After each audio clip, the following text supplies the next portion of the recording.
if we go with the VC, that's why we go to an angel investor. So is there a perspective that you would like to give in terms of should the startup look at going with a VC or a seed fund, because it's a thin line. What's good, what's not? I'll piece the last three questions that we've talked. For us, our textbook understanding of capital, venture capital, right? So we got venture out of the way, then we get capital out of the way. Capital is really the gap filler between effort and outcome in our minds. So everybody puts a lot of effort, and then there are outcomes. Some meet their desired outcomes and some fail their desired outcomes. The gap needs capital. If, like I was a daily wage worker, I got up in the morning, and I went to the traffic junction where I get collected every day, put into a truck, and then sent to a site, and I did my day's work. At the end of the day, he gives me my cash at the site. I need no working capital because I can feed myself from that one day's job. That's how hundreds of millions of people in the world actually live. Okay. So those of us who seek capital are trying to bridge the difference between a daily wage and a monthly wage. Okay. When I'm an employee, when I started my life, I had to fund myself for 30 days of food and stay. So I needed working capital. At the end of the month, I got a salary. So that bridged. Okay. In business, it's the same story. We come out with business plans which have a gap between effort and the outcome. So to me, it's very simple. Whenever we analyze a business on an idea or a forecast, we're saying whether the effort is measurable, the effort stated is possible, probable, plausible, and then when you forecast, because everybody dreams in the night and during the day, most entrepreneurs dream during the day. Most other people dream in the night. True. So we sit every day in a fictional world. As Mahesh says, ably supported with computers and spreadsheet software. So this spreadsheet software allows the dream to be cut, paste, copy and extended with one formula. And life, however, is not similar, because the effort that you are saying that you will put never happens in that time span. And the outcomes therefore vary. And therefore there is a capital difference that needs to keep coming. If these get matched, there is no need for capital. So in any growth journey, or as he said, unit economics, there will be gaps. Now, and the last question that you asked was, what is your relationship? Is there any value addition? As far as our agreements are concerned, we sign what is called a shareholders agreement. So my relationship with the enterprise, not the entrepreneur, with the enterprise as a signatory, him as a shareholder if he is a shareholder, if there is any other managing director or a CFO or anybody else as employees, and us as another shareholder. We sign an agreement which loosely says, I'm giving money and I have rights to get informed about what you do on a regular basis. That's broadly how the agreements are written. Okay. So actually we never write what is the value addition Sure. that we're going to make. Yeah, I mean, you can't put it in writing, obviously. So the problem comes in expectation management. Right. Does the entrepreneur expect that we are supposed to add value? If you seek value to be added, let's say, I need these interiors to be done. I normally get an interior decorator, and then we have a scope of work. We define, we design, we execute, we do a quality survey, a quantity survey, and say, done, payment. That's not done between a VC and an entrepreneur. The value addition is expected because Between that effort and outcome, I generate IRR. True. And so do you as a shareholder of the same company. So it's in both your interests that you need to make sure. So if you want IRR, then you have to narrow the gap between effort and outcome and don't take capital. Right. Both of us should not be putting more capital. Sure. So that to me is value addition. Because in measurement of effort, it's very hard. Now what effort do I do? There's no scope of work document. So without a scope of work document, we're putting in effort. He said network of relationships. How do you value that? How do you value the fact that I say company X, here's a person I know in customer Y, Right. and that becomes $1 million transaction. And that's not, I put only $100,000. Sure. So it's difficult to measure value, which is why it's never inscribed. I think like you said, it's about matching the expectations and setting it right at the start. So I think since we are running out of time, maybe we'll have it open to the audience. We can probably take a couple of questions, so please feel free to shoot questions and let us know who do you want to shoot the question to. Over to the audience.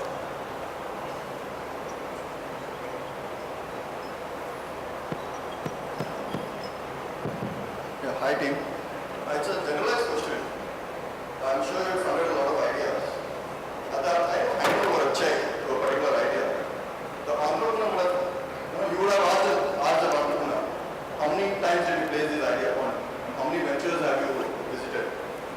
What is the average number of doors that I knock before my idea gets funded? That's my question. Watch, begin. On an average, for an idea to get funded, how many doors do I knock?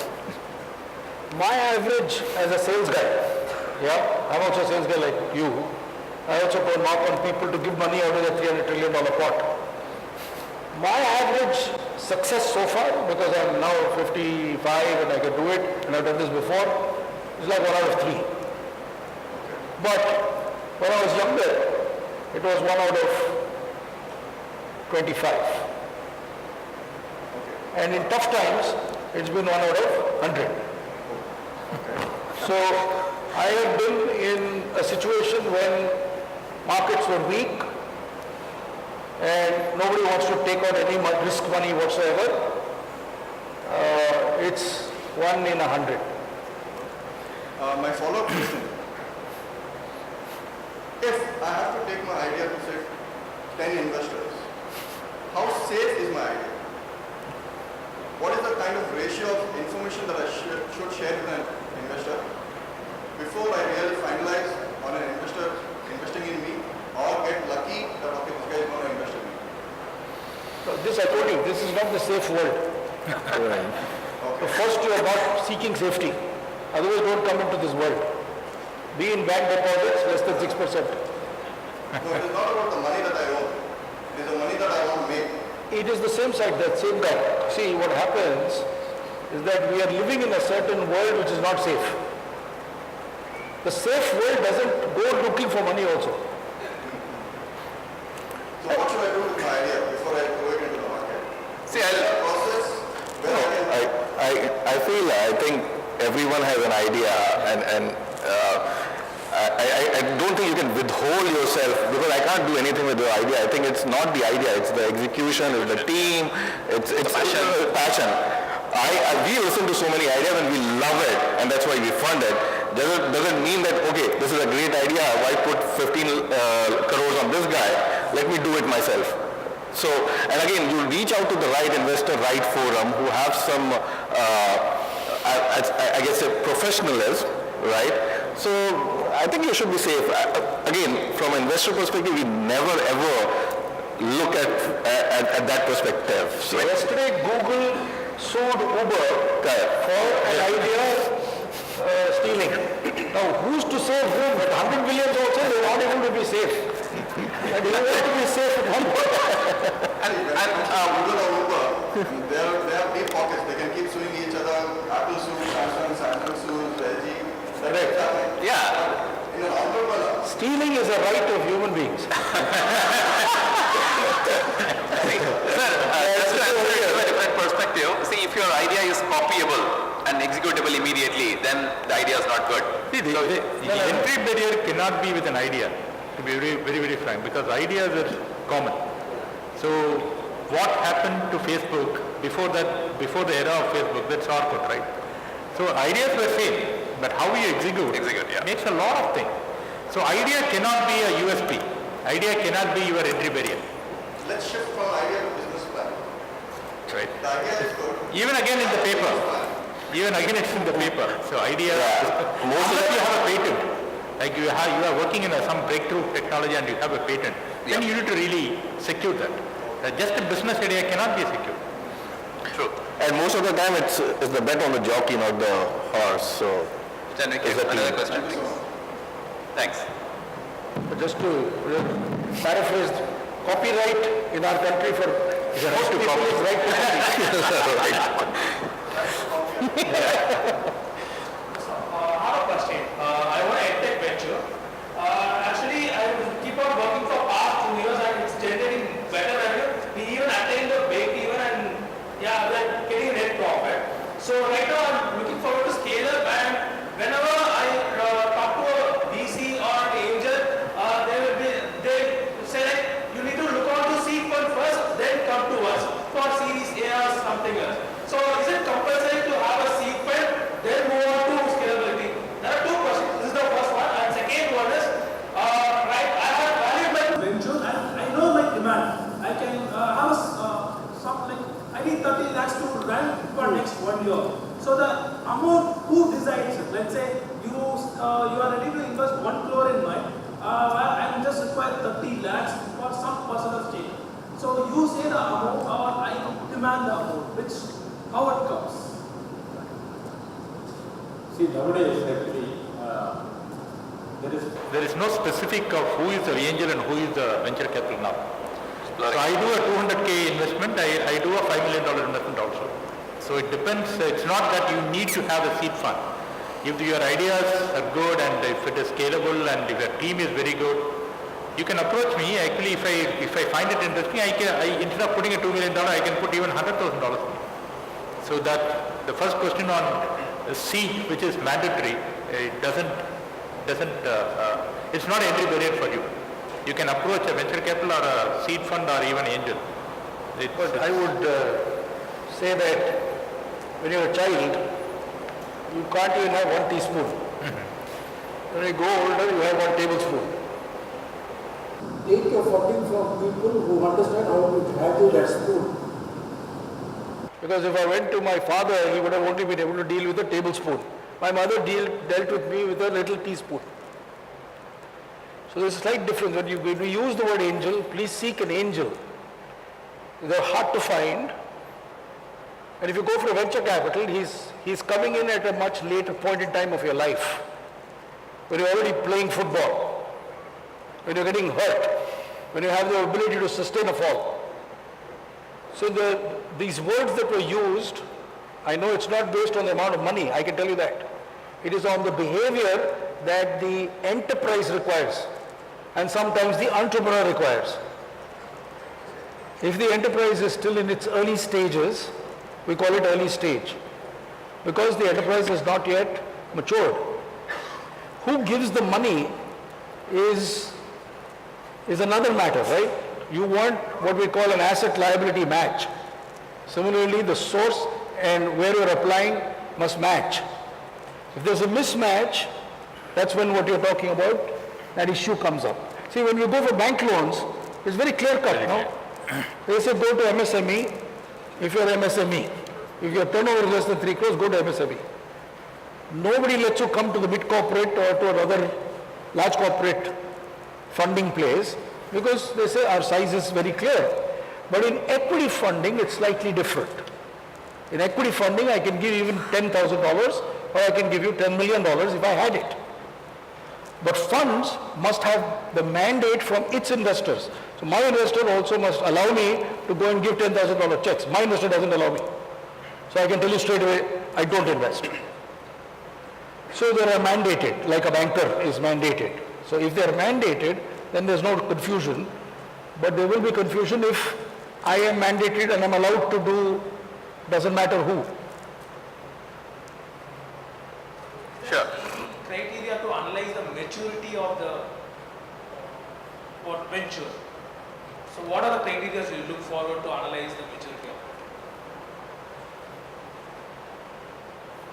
That's a very hard one. It's very intangible because your resume matters. And I met a 21-year-old guy. This is about 10 years ago. And it's a very successful guy. I won't name the persons, the two brothers. They were 21 and 23 when I met them. And I went with another co-investor. We both went to diligence it. The other guy said, I will never touch such young fellows. And I realized that they were computer hacking from when they were 9 and 10-year-olds. So I calculated that that was around 2005-06. I calculated that these guys had already known about the internet by 1994. So I said, these guys are actually 10-year experience out of a 10-year-old industry. I felt they were very mature. And they asked us to value the company at that time at $110 million, Indian company. Subsequently, the brothers have created $1 billion of cash in the last 8 years. We did not invest. Somebody else invested. But that's a difficult question, but it all is very, very specific. Age doesn't matter. To me, their understanding, their depth, their ability to execute and deliver that outcome that they're forecasting with a particular effort. So Sachin Tendulkar by 18 was receiving large sums of money. I was not. Was he mature at 18? For cricket he was.